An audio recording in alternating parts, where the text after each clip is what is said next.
convictions aux idées percutantes. Moi, ça me choque tellement. Des opinions aiguisées. On tolère ça parce qu'on n'a pas les ressources pour faire les enquêtes. Des idées tranchantes. Mais est-ce que c'est normal qu'on accepte ça? Karine Gagnon.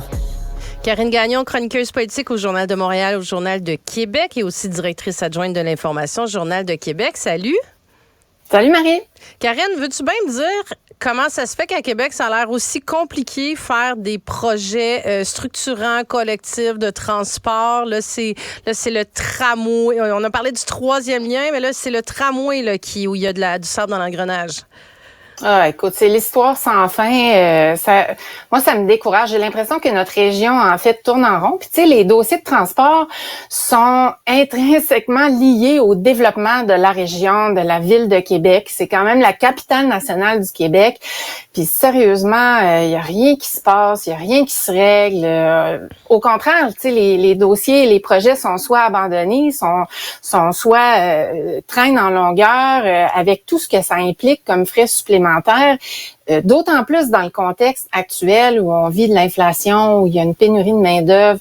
Alors vraiment, là, si tu me demandes, je te dirais que moi, je trouve ça triste et pathétique pour la région de Québec, tout ça. Mais sais-tu qu'on n'est plus capable de faire des grands projets? Puis là, oui, tu pourrais me dire, le REM vient d'être lancé, mais le REM, ça fait quand même plusieurs années que c'était dans les cartons, là, que le train avait quitté la gare, sans faire de mauvais jeu de mots.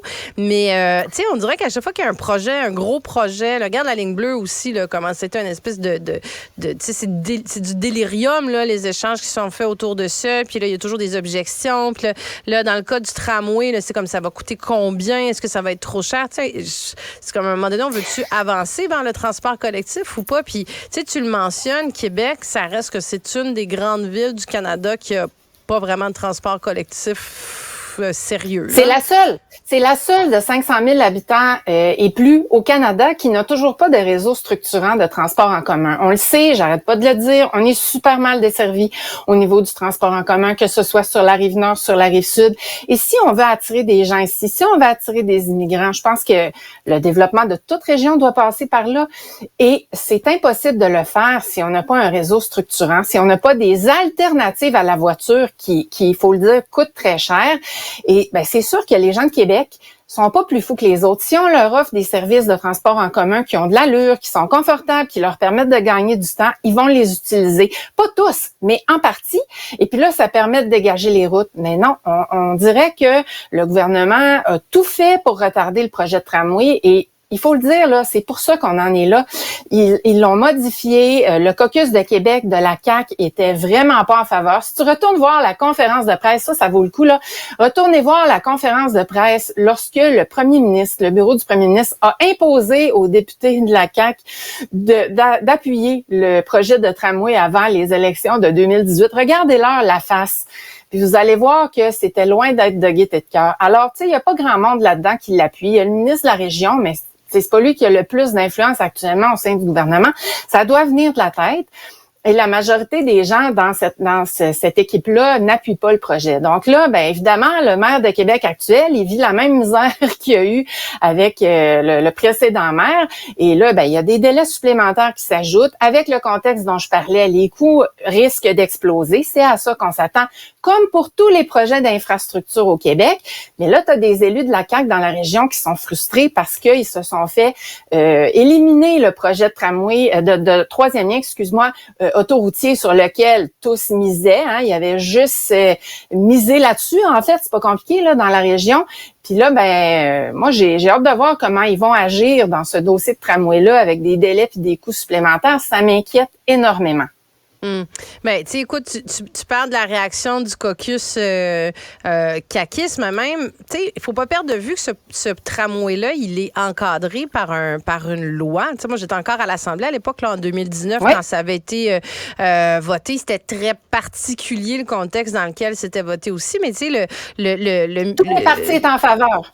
Oui, puis exactement, c'est unanime, mais ça reste que le maire Marchand, il peut pas faire ce qu'il veut non plus. Tu sais, le processus est cadré, il doit repasser par le Conseil des ministres, ça doit être approuvé, tu sais, puis en tout cas, il y a comme une drôle de game qui se joue du gouvernement du Québec, tu sais, puis tu te rappelles aussi, moi, écoute, ça m'avait tellement marqué quand tu fais référence à Régis Labaume, l'ancien maire de Québec, quand il a quitté justement, puis Geneviève Guilbeault avait dit ça va faire du bien, là.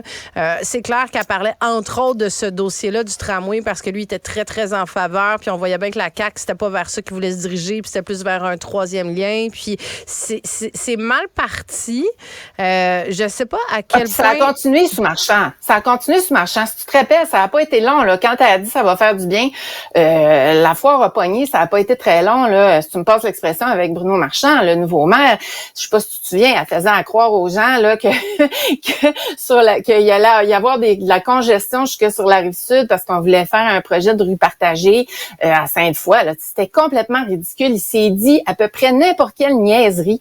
Il s'est fait beaucoup de démagogie au gouvernement sur le dos de ce projet-là. Puis là, après ça, on s'étonne de voir que c'est pas évident, qu'il y a des délais supplémentaires, que les coûts vont exploser.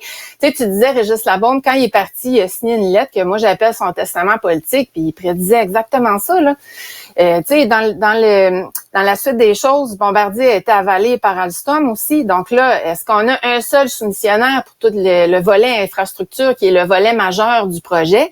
Ben ça non plus, ça aidera pas là. Tu sais, on peut pas négocier. Là, le maire a dit aujourd'hui que il y avait peut-être une possibilité que la ville construise les infrastructures, mais on s'entend que c'est surréaliste, peut-être pas ça l'idéal. J'ai vu déclarer ça, mais c'est surréaliste que la ville de Québec prenne en charge un dossier aussi gros que ça? Ça me surprend. Disons que ça me surprend. Il va falloir qu'il s'explique davantage. Tu sais, on n'a pas beaucoup de détails sur comment il voit ça, mais ça me surprend énormément. Puis est-ce qu'il pense faire peur au consortium aussi en dévoilant son jeu? Tu sais, l'opposition dit a peur qu'ils soient en train de jouer au poker avec le projet. C'est sûr qu'il faut être prudent, surtout que le projet a tellement traîné. Écoute, moi, ça fait depuis 2009 que j'écris sur ce projet-là, ben qu'évidemment les appuis ont énormément diminué. Le gouvernement a dit tellement de niaiseries que ça a juste favorisé la chute des appuis aussi. Mais à un moment donné, c'est que ça prend de la volonté politique de tous les partenaires. C'est essentiel, je pense, surtout pour des projets de transport en commun, que ça fait pas vraiment triper le monde à Québec parce qu'il y en a pas. C'est pas quelque chose avec lequel les gens sont familiers. Ils voient pas nécessairement les avantages. Alors c'est sûr que c'est pas long que si t'expliques pas bien, puis si t'as pas de volonté politique, puis si tu fais pas preuve de bonne foi là-dedans, les appuis dégringolent. Moi, ça me surprend pas du tout là, ce qui se passe, mais c'est malheureux, par exemple, pour la région, parce qu'encore une fois, ça prend ça pour assurer le développement d'une région. C'est la base. Et puis là, ben, on arrive à la fin de 2023, Marie, on va avoir investi pas loin d'1 milliard dans ce projet-là. Alors, qu'est-ce qui va arriver? Je le sais pas parce que le projet, il est pas parti. Alors, pour moi, tant qu'il est pas parti, je peux pas dire je suis convaincue qu'il va se faire. Non, parce qu'il n'est pas parti.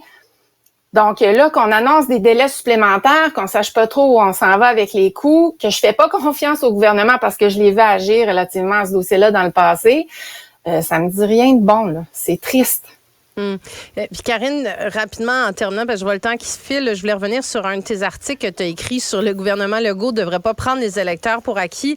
Entre autres, on voyait dans un sondage que finalement, les électeurs, ils croient plus que le troisième lien, ça va se faire, peu importe la forme. Il y a un bris de confiance, même si ça se reflète pas vraiment dans les intentions de vote, parce que la CAQ continue d'être très haut dans les intentions de vote. Il y a un bris de confiance qui s'installe, hein?